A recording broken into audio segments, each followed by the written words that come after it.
وفاق المدارس کے جس اعلامیے کی ہم بات کر رہے تھے جس میں اکاؤنٹس کا ذکر آیا، اس میں بڑی شدت کے ساتھ ایک پوائنٹ یہ اٹھایا گیا کہ مدارس کا علماء کرام کا عسکریت پسندی سے کوئی تعلق نہیں ہے، اور ہم پاکستان کے اندر مسلح جدوجہد کو جائز نہیں سمجھتے ہیں، اور ہم صرف اور صرف پاکستان کے اندر نفاذ شریعت کا ایک پرامن راستہ اور پرامن جدوجہد اس پر یقین رکھتے ہیں۔ یہ بڑی وضاحت کے ساتھ حضرت شیخ الاسلام صاحب اور دیگر جو وفاق المدارس کے حضرات تھے انہوں نے اس کو بیان کیا، چینلز نے بھی رپورٹ کیا۔ کیا حضرت یہ سمجھتے ہیں کہ جو اس وقت صورتحال ہے فتنۃ الخوارج کے حوالے سے جو پورا معاملہ ہے، کہیں وہ الارم بجنا تو شروع نہیں ہو گیا کہ ہماری جو ہم مذمت نہیں کر پا رہے یا ہم ان کو روکنے میں اس طرح سے چستی نہیں دکھا رہے جو دکھانی چاہیے، تو مدارس کو کہیں نہ کہیں کو الارم دیا جا رہا ہے اور آگے کے جو حالات ہیں وہ کس طرف جا رہے ہیں؟ اس پر تھوڑا سا آپ کا نقطہ نظر جاننا چاہیں گے، اور اس سے بچنے کا کیا طریقہ ہو سکتا ہے؟ ایک تو یہ ماشاءاللہ بہت خوش آئند ہے کہ وفاق نے باقاعدہ اجلاس کر کے اور حضرت شیخ الاسلام دامت برکاتہم کی طرف سے باقاعدہ اس کا اعلامیہ جاری ہوا، یہ میرے خیال میں بہت بروقت تھا۔ جہاں تک فتنۃ الخوارج سے متعلق یہ کہ اس کی وجہ سے مدارس کو مشکلات ہوں گی، ایک تو میں نے جیسے پہلے بھی عرض کیا کہ علماء کرام نے 2009 سے باقاعدہ اس پہ فتاویٰ دینے شروع کیے، اعلامیہ جاری ہوئے کہ اس کو وہ ناجائز سمجھتے ہیں، حرام سمجھتے ہیں، پھر پیغام پاکستان، اس کے بعد اور بھی بہت سارے مواقع میں، اور خاص طور پہ جو وفاق المدارس ہے، سب سے بڑا جو ہمارا بورڈ ہے مدارس کا، اس کے جو صدر ہیں شیخ الاسلام حضرت مفتی محمد تقی عثمانی دامت برکاتہم، ان کا موقف اس حوالے سے بہت ہی واضح اور صاف اور شفاف ہے، اور جو حضرت کی ویڈیو ہے وہ کتنی واضح ہے بالکل۔ تو اس لیے میں نہیں سمجھتا کہ اس کی وجہ سے مدرسوں پہ مشکلات ہوں گی، لیکن مدارس کو اس کا کم از کم اس کا اہتمام کرنا چاہیے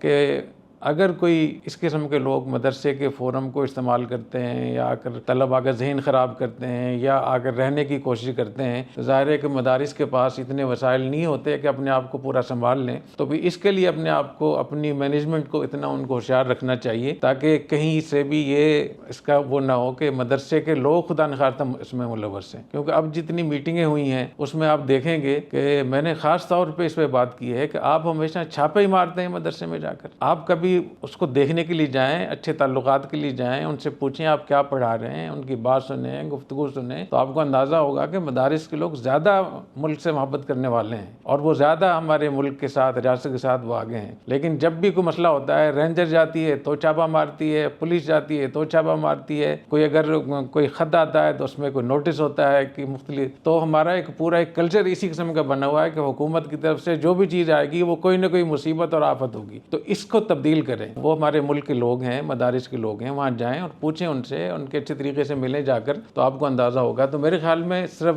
مدارس سے یہ جو لوگ فارغ ہوئے ہیں جس کا میں نے ذکر کیا، ادارے اتنے وہ تو نہیں ہے کہ صرف اسی بات سے، کتنے لوگ ہیں جو یونیورسٹیوں سے فارغ ہوئے ہیں اور بڑے بڑے انہوں نے دھماکے کیے ہیں، بڑی بڑی دنیا میں انہوں نے فساد پھیلایا ہے، تو کیا کسی مدرسے سے فارغ ہونا یہ اسکول سے، کالج سے فارغ ہونا اس کا مطلب ہے کہ وہ لوگ ملوث ہیں اس میں؟ لیکن یہ کہ مدرسے کو، مدارس کے اساتذہ کو اس بات میں، اس پہ بات کرنی چاہیے تاکہ وہ مزید طلباء کو خراب نہ کریں۔ دوسری بات یہ کہ اگر اس میں ہم نے خدا نخواستہ اس میں کمی ہم نے دکھائی ہے، سنجیدگی سے نہ لیا اس ایشو کو، تو پھر وہ جو سیکولر طبقہ ہے جو پاکستان میں اسلامائزیشن کو، پاکستان کے مدارس کو، علماء کو، ان کی بڑھتے ہوئے اثر رسوخ کو نہیں وہ ان کو برداشت کر پا رہے، تو ان کے لیے ایک بہت بڑا موقع ہوگا، خطرناک ان کے لیے موقع ہوگا کہ وہ اس میں مداخلت کر سکتے ہیں۔ تو اس لیے میرے خیال میں سب کو سنجیدہ ہونا چاہیے اور فکر مند ہونا چاہیے اس کے لیے۔ ایک بات میں یہ بھی بتا دوں کہ ابھی جیسے مولانا عثمان یوسف صاحب نے بتایا نا کہ